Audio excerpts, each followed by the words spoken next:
ya Alegria télévision mbote na bino esika nyonso ezwami bino pona Rolanda émission na bino kilelo na politique émission o epesaka bino information vraie et vérifiable certes analyse sur l'actualité politique de la République démocratique du Congo. Il se passe beaucoup de choses.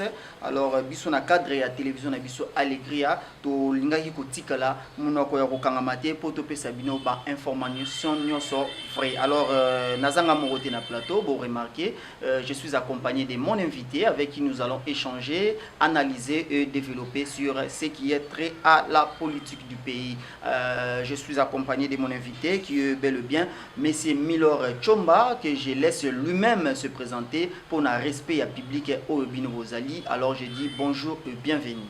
Bonjour Ndeko Tino, journaliste. Oui, déjà Nayo Mbala Nambala, mais pour la première na Alegria télévision. Le respect pour ces publics qui nous suivent de partout. Bref, présentation Nayo et pas public Nabiso. Merci beaucoup Ndeko. Nabengami na kombo ya Milor Tchomba. Nali congolais, lokola baignoso bali ba congolais des suspects d'origine. Oui. Nenge mikolo bazba kolobela des pères et des mères. Donc ça dit congolais vraiment d'origine des pères et des mères, na bakisi payer des terres. Et des terres. Bakisi payer des terres si possible. Et nazali mwana mboka et na ma Italie ba activité oyo to kosalaka ilandi kolandi samana côté ya kosunga mboka na biso to apport na biso na mboka na biso na li coordonnateur na ya fondation John Dominengo Francis oyo evandi na Maloika. OK. Donc voilà un peu bref présentation ya Oyo Ezali Ndeko Milor Tchomba naye tokolobela d'abord likambu ya force régionale installée na Bunyaganda côté wapi ba M23 ba okipaki pendant temps molai lelo force régionale ezakuna o ba kongomani ba kolobaka mingi ba Uganda ba yo côté la biso na mboka tous avec éclaircissement lelo et puis affaire Mwanga Chuchu enquête en cours déjà et puis tokolobela Jean-Pierre Bemba vice-premier ministre de la défense oyo azaki na rencontre na général ba généraux ya force régionale sur les 4 points to global kamba congolité ndinga yo mo lobaki likamba de père et de mère analyse mke pour na congolité agression ya journaliste Christian Bosembe na niveau ya mikili ya poto. Alors que voilà un peu bref ya sommaire na biso ya lelo déjà pour na kobanda lelo toza le 6 avril décrété journée à l'élo commis férié pour un hommage à la conscience africaine lutte menée par Fumu Kimbangu Ndenge Bango Balinga to Bengaye Simon Kimbangu. Un mot sur ça. Je pense qu'Ezali Likanisia Malamu, vous savez, la reconnaissance de la mémoire pérenne, surtout de nos vaillants qui ont lutté et qui ont marqué plus notre pays, tel que Papa Simon Kimbangu, qui est figure emblématique. Il y a religion Nabiso, en même temps il y a politique Nabiso, parce que les gens ne savent pas. Papa Simon a apporté une lutte ou une révolution sur le plan religieux, sur le plan religieux plutôt, là sur le plan politique. Bali parmi Baye, l'État qui vraiment pour l'indépendance en Boka Nabiso. Na otanga mama qui panvita papa Simon Kimbangu et les Lumumba. Alors tokoki kozala la journée fériée ya ba Lumumba ka raté papa Simon aussi mérite mieux kozala la journée wana. Ezali esengo makasi ponanga ya ko reconnaître oyali moko ya baye babunda bakufa pona ekolo comme kampe ko rendre bango hommage na kotikela bango mukolo moko oyo tozo kanisa ye kosala ngo ezala fériée ezali eloko malamu. Vraiment parce que lutte il y a Simon qui m'a besoin beaucoup plus sur le plan religieux, un aspect religieux mais avec vos éclaircissements, je pense que les gens vont comprendre que Simon Kimba a mené aussi une lutte pour l'éveil de la conscience africaine, pas seulement congolaise, mais africaine. Ndeko Milor Tchomba mwana mboka force régionale installée na Bunyaganda kuna ba M23 délogé, ba tiki place wana certes, mais baza toujours dans sol congolaise. Toujours dans le sol congolais, pardon. Alors, présence et force régionale dans quatre ya fief wana. Est-ce que ils ont avantagé ou bien ils en ont juste une façon ya la liste du peuple congolais? Je pense que ma Italie présence et force régionale, ils ont faire couler encre et salive pour Mikolo et Otikoleka et Belé. Oyo jusque là sur terrain résultat nano etangamité. Pour le bakango toujours que et présence na bango na sol na biso pour la plupart ya ba force wana ezali baye oyo balukelaka biso bitumba na est ya mboka na biso pour la plupart. Alors c'est difficile d'inviter un rebelle dans son pays pour trouver la solution. C'est difficile d'inviter et à lokola osons inviter au pesi moi na moi si et pas ya mutu viola qui au pesi ya balaye, c'est-à-dire mutu viola qui ya balaye et ça quoi accentuer traumatisme. C'est comme il y a des pays mususu où ils ont une force régionale wana bali batu basema ba trouble na kati mboka na biso mais les lois sous mobile c'est bon pour que baya ko trouver solution. On ne trouve pas la solution avec ce qu'ils ont créé. Pour trouver solution na problème mon côté na ba ba créer qui problème wana. Ça c'est vouloir une chose et son contraire. Voilà, ça c'est vouloir une chose et ça vraiment amalgamé ndenge na zolo bawana mais toutefois et plaisant qui na mokonza mboka na biso Félix Antoine Tshisekedi Tshilombo, c'est une stratégie politique, voyons voir ce résultat, mais jusqu'alors est créé sur militarisation sur le terrain. Il y a eu plusieurs militaires et en plus de perdre contrôle.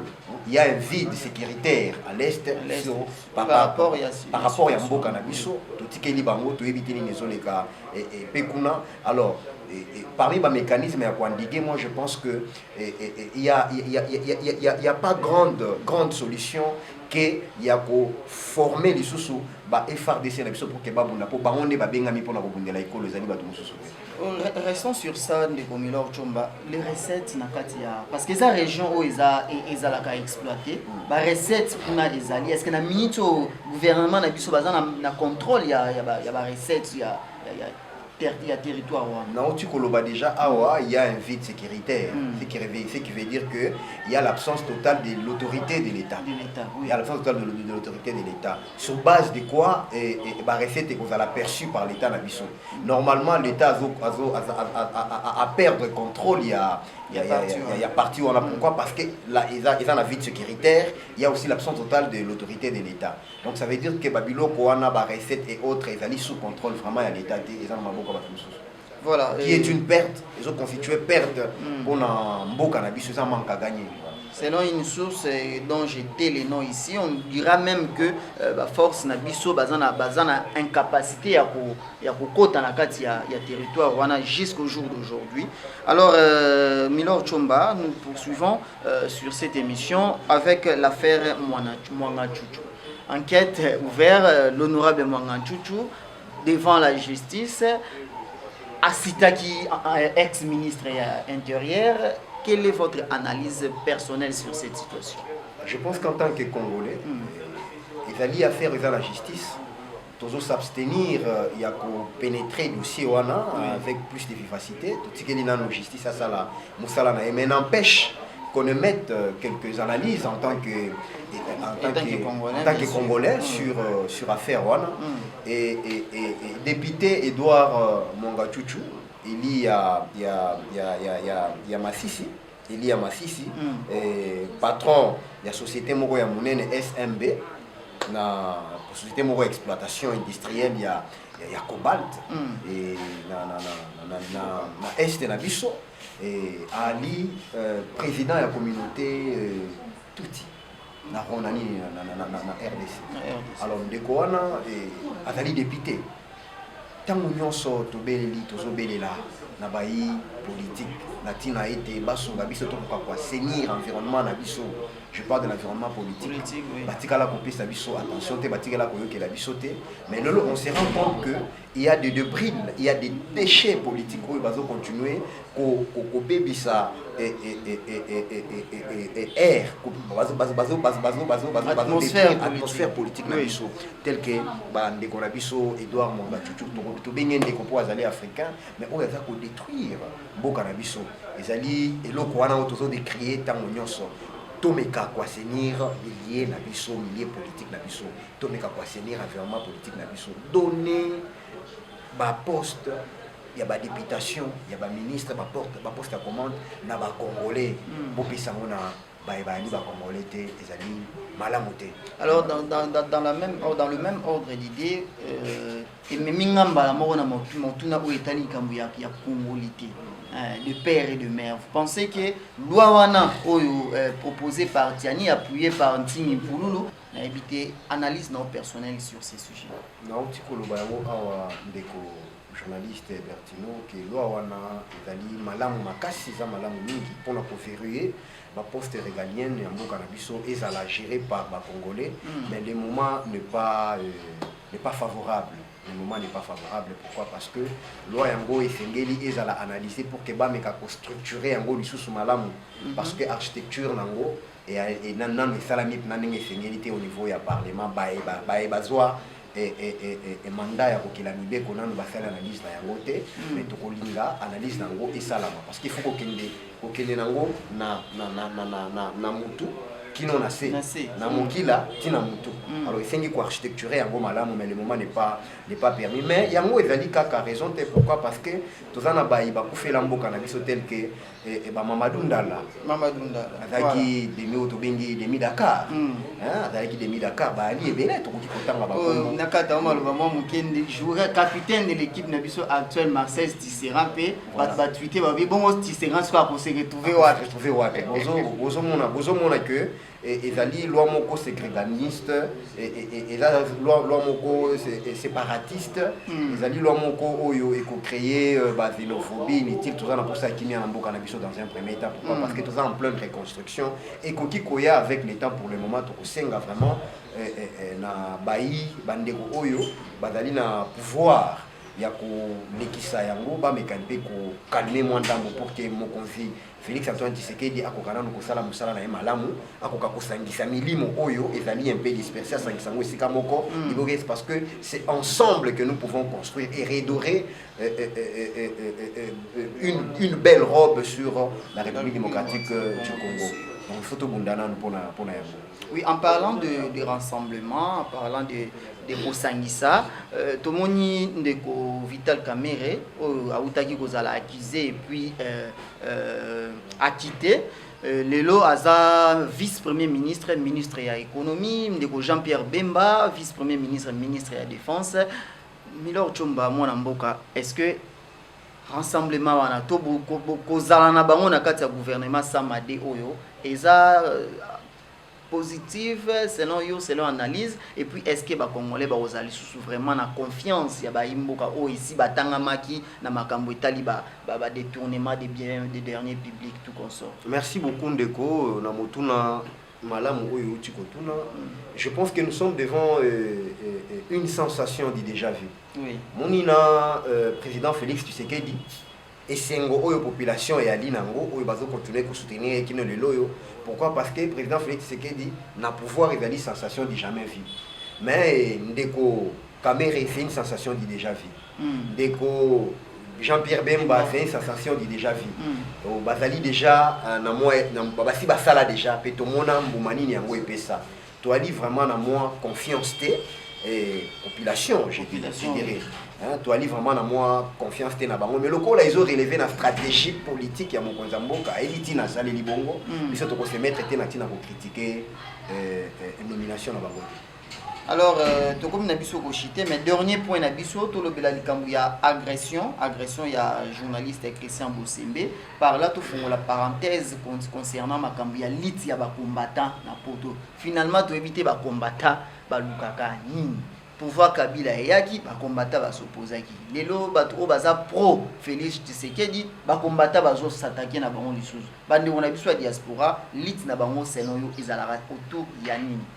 Merci beaucoup. Je pense que l'île qu'on a vu sur la diaspora c'est une île vide, mais remplie de haine contre Baé, Bali, na Kati, Yamboka. Pourquoi? Parce que Balinga qui base la vision, Balinga qui base la idéologie, Balinga qui base la peine discours, peine méthodologie à l'île na bango. L'île na bango est allé car à Kobeta batute. Kobeta ba imboka te. Je pense que ceux qui bitumba ezali atala ndenge côté bazali kuna bala kisabiso activité ni nango basala pour na ko contester ba agression na est pays ezali te. Donc ba activité na bango ezali ka ko sauter sur ba topé kobeta. Ezali ba acte ya sauvagerie ya barbarie oyo vraiment tozo condamner avec fermeté que ekoki ko salama bongote. Ceux qui vraiment bazali na souci mboka esengeli ba réfléchir sur yango ba meka ko pesa contenu na lit na bango pe démarche ni ba koki entamer pour que ba ko apporter un plus na mboka, sinon depuis babanda kino lelo yo eloko moko te bazo apporter kaka kobeta beta batu wana tozo considérer lokola haine, tozo condamner avec fermeté ba acte barbarie ya sauvagerie wana et tozo senga na bango basala yango lisusu te. Pourquoi? Parce que il y a aussi des réponses sociales telles que zomona bandeko mususu bazo silika awa na mboka bakoki ko poser pe ba acte ezali malamu te ba éviter biso makambo wana. Président Félix Tshisekedi Tshilombo azobunda pona komeka ko rendre mboka oyo ini pe bomoko batika koya kocha ba incident ezanga na mutu na makolo. Nous sommes dans une situation difficile où ils ont mitou et réfléchir sur comment relever le pays, mitou réfléchir sur comment kotambola kita pe kolo na biso. Mais ezali étonnant que bandeko wana badali na poto musala na bango ko créer ba trouble et puis surtout na ba dignitaires congolais ezali loko malamu te ngo tozo condamner yango avec fermeté, tozo condamner yango vraiment. Et je pense que ba dispositif qu'on a la prise pour na ko arrêter hémorragie wana. Ba dispositif qu'on a la prise pour na ko arrêter hémorragie wana na ndeko Christian Bosembe a zappé président de la commission, il y a des journalistes. Moi, je pense qu'il était en mission. Je ne pense pas, il était en mission, mais est-ce que l'État peut sécuriser on a mission parce que c'est pas la première fois. Ancien président il y a Sénat Léon Kengo Adondo a été agressé comme ça en Europe pour ne citer que celui-ci. Il y en a plusieurs. Est-ce que l'État n'arrive pas à sécuriser en pleine mission en Europe? Je viens de le dire que il y a des dispositifs qui seront pris. Ils ne sont pas plus congolais que ceux qui sont ici. Voilà. Et d'ailleurs, si réellement, c'est ici, c'est sur terrain. Le terrain est à Congo. Bozo bunda bitumba na munoko kuna libanda te baya na terrain awa na Congo to ko bunda bitumba wana to kuna esika bazali ba action ni bango bazo mener pour que mboka na biso kende liboso ba sala eloko te et lutte na bango ezali vide de contenu baza na idéologie te baza na discours te tout na bango ils ne sont qu'embrouillés tozo bunda tozo beta bango po bazo liambo mbonga mboka bazo favoriser boy ma ça c'est vide de contenu ezo senga bango ba ko construire contenu na bango pelite na bango démarche na bango méthodologie ni bazo emprunter pour na qualité à ce que agression à SD Salama. Tout le monde a la diaspora guinéen, tout le monde a la diaspora oyo bazo contribuer à le développement en Mboka. Mais bango wapi bango. Qu'est-ce qu'ils font pour le développement de notre pays si c'est pas kobeta kabatu ko ça. Ezali kikulu na mais en européen. Et loko bazo ça ezali vraiment kikulu na mais en européen.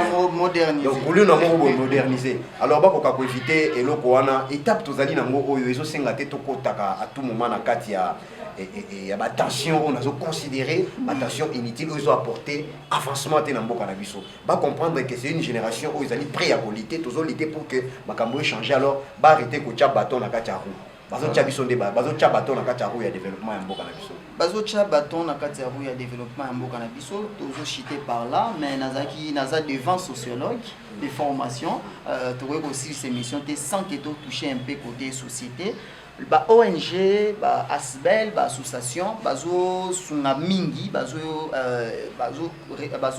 porter une main forte auprès de la population, aux coordonnateurs adjoints chargés à question administrative na fondation John Domingo Francis. Est-ce que ba ONG comme il joue rôle il y a l'État?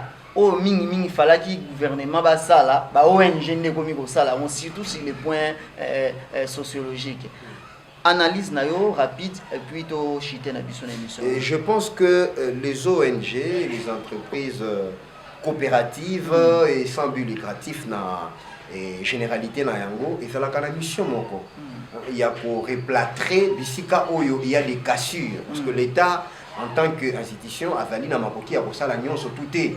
Isengeli pe koya ko seconder l'État na baraté to ba vide oyo l'État peut-être à comité. Vous comprenez? Il y a des missions, il y a ba ASBEL ko sunga pe population na ndenge mususu. Vous comprenez? Alors, dans le cadre il y a Fondation Francine Djondo Tolobaki qui a accompagné l'État depuis 2018 sur des actions assistées. Alors, il va répartir dans 4 axes au Tolobaka. Axe à Liboso, éducation, et encadrement professionnel. Axe Yami Balé, Ezali s'entraîne à santé, Yami Sato Ezali s'entraîne à écologie, Yami Ezali s'entraîne à encadrement des démunis. Ezali ba axe Oyo Bisopé en tant que fondation, parce que toi ali ba congolais. Tant bazo tonga moi et bazo tonga ndaku Ezali Congo, tozali pe na makoki ya koya ko bakisa moi libanga to yeko bakisa ngo na nzela ya fondation Ndondominengu Francis. Donc ba asbel ne na otukoloba ba société sans but lucratif nyonso et vakanatina ya kosunga l'état, pour accompagner l'état dans la réalisation, il y a un projet sociétal. Je pense qu'il y a une émission. Merci beaucoup Ndeko Milor Tchomba d'avoir répondu à notre invitation. Merci très fidèles internautes d'avoir suivi cette émission. Qu'il est l'Ona Politique, votre magazine d'actualité et d'information. Allegria Télévision, chaîne Nabino, vous s'abonner massivement. Tous en a besoin Nabino pour nous soutenir Evre Oyo. Merci na Dielutumba depuis les États-Unis de l'Amérique. Les Poutines américains, pour une opportunité au PCBISO, il y a pour présenter émission Oyo. Deraï Pelenda était derrière la caméra et à la fois à la réalisation. Je vous dis comme ça, merci et on se retrouve très prochainement.